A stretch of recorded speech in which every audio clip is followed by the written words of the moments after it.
Hi, my name is Bageshri Savyasachi, and I'm joined by Alan Maurice, Ravin, and Kunal Mirchandani from Trikone, Australia. And to start off, I'd like to wish everyone happy Mardi Gras week. Thank you, and same to you. Thank you. And thank you for joining the discussion today. My first question is for you, Alan. You founded Trikone 14 years ago. Could you tell us a little bit about how that happened? Yes, I had kind of come out as a gay man in the early 90s. And I, like a lot of us do, we got totally immersed in the Sydney gay culture and everything that was happening, bars and clubs and drinking and restaurants and that kind of stuff. And I was just having a great life. And it never even dawned on me about that there might be somebody else like me.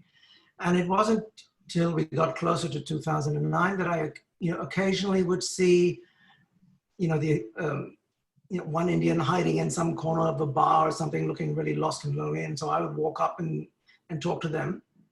They were usually students who were just coming in for a short time and then going back to India. So there was nobody actually living here. And that triggered some thoughts about me because we had quite a kind of a discriminatory kind of gay culture as well, where they would, there's a little bit of racism and they would discriminate against, Indians or dark people and, or other Asians. So something came into my head about we need to create a space for us where we can feel safe, where we can feel that we can express who we are as South Asians. And that's all the family connection, trying to create a sense of family, trying to, bring in our foods and our smells and our jokes and everything else. And I happened to, in one year, go along to a Mardi Gras event. It was a dance party.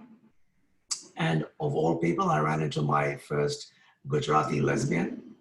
And it was so exciting. I grabbed her by the neck and I never left her.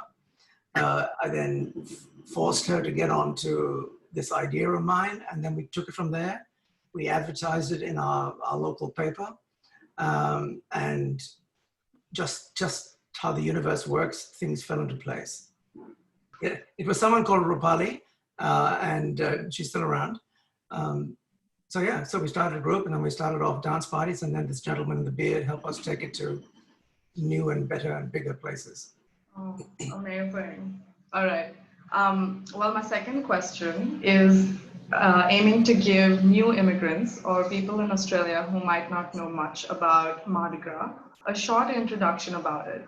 It's regarding the origins of Sydney's Mardi Gras celebrations. So Kunal, would you be able to tell us a bit about the history? Sure. So Mardi Gras at its very root, at its very core, is essentially about protest, and it's about fighting for visibility.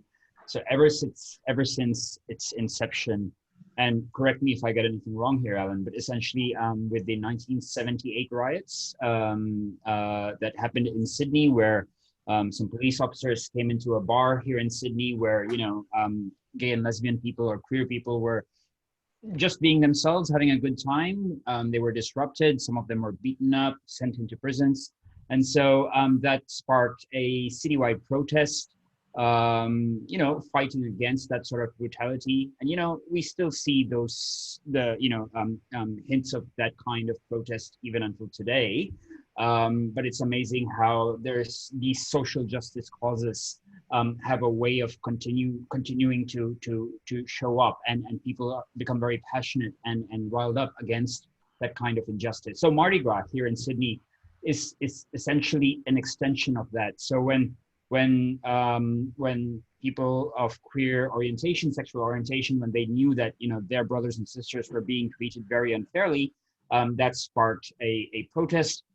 Over the years, obviously, it has become more of a celebration, and it has become a symbol of pride, and it's about telling the world that we're here, we're queer, we're just like you, we're not some monster in the closet, and all we want is the right to live a life as freely as you do. So I'm glad to see that over the years, I've been here in Sydney about 13 years now.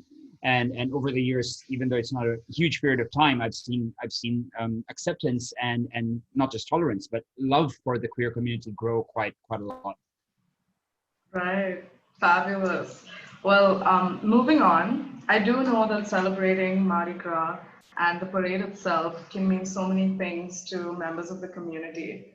I remember when I first attended my Mardi Gras, the first Mardi Gras festival I ever saw in 2019 as a new immigrant. I saw the Fob Gaze float. And for those who don't know what Fob Gaze is, it's Fresh Off the Boat Gaze. And it's a queer collective for South Asians, other minorities, and allies. Well, so when I set my eyes on this float, which had people that looked like me wearing traditional clothes and celebrating and having a good time, I just burst out crying. I was waving and crying, and it was just so overwhelming for me because I was filled with joy.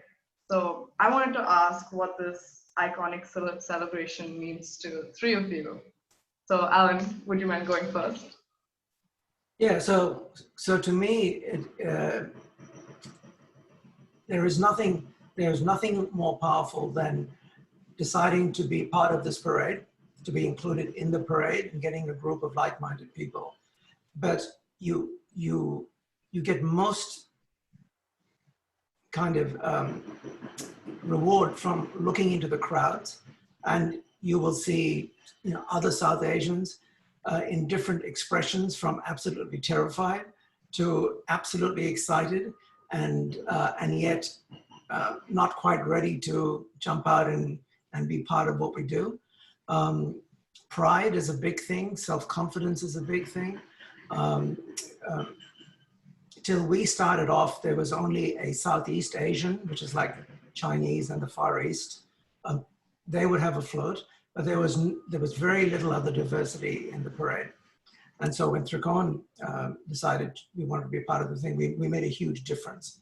And with our music and with our colors, I mean, you know, it doesn't take much to put together a float for Indians.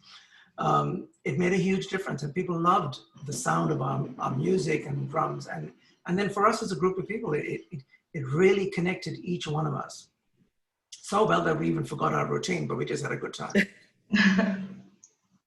And what about you, Ravin? Yeah, for me, it's being able to be showing everybody I'm proud of being who I am in terms of that. And then obviously being in the parade itself is just an overwhelming feeling where you are proud and everyone's cheering for you in terms of that. Coming from where I came from, which is Singapore, we obviously don't have any parades. I went to Toronto, started joining some parades down there, watching there. And then when I came to Australia, which was about 4 years ago, found Trikone, and then I said, I'm going to immerse myself into that. And ever since then, it's been amazing. And it just means me being proud of who I am and showing everybody that, you know, I am me. It's okay. And if it helps anybody else to see me in a parade being myself, even better. Yeah. And what about you, Kunal? Yeah, so in a very similar vein to what you were talking about earlier, Bageshri, where you felt overwhelmed and overjoyed with emotion when you first saw someone like you in the parade, I had a very similar experience when I first moved here in Sydney. I was a gay man, but a very closeted gay man. One of the reasons why I moved to Sydney was so that I can find out for myself who I really am, explore my sexuality, and find out if I am anything other than what my parents tell me I am. So my first experience with Mardi Gras was watching it, and in a similar way that you were touched by the fact that there was someone like you, fellow South Asians on the float. I did not see another South Asian float, but back in 2005, I saw people like me, people who were homosexual but proud of it. And what really brought a tear to my eye was that everyone else who was watching the parade, a lot of them were people who I was taught to be afraid of, taught to hide my sexuality from. And here they were cheering them on, saying, yeah, we love you. And that overwhelming joy and support I felt was unlike anything I had experienced before. Wow, that's so beautiful to hear from all three of you.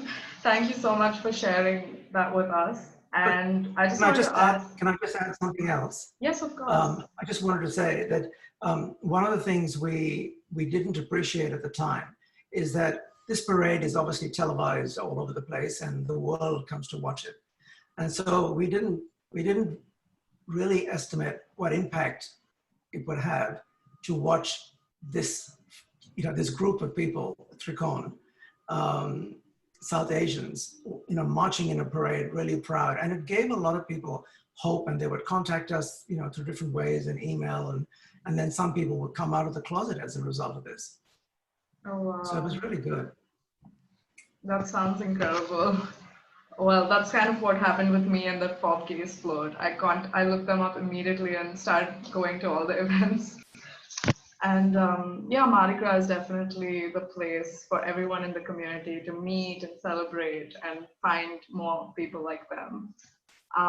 Thank you for sharing all that with us. And my last question is, will you be watching or participating in the Mardi Gras parade this weekend? I will be watching. What about you guys? Well, we had our first rehearsal yesterday, so we will be dancing. Yeah, so I'm very excited as always. So yeah, we'll be participating. And you, Kunal?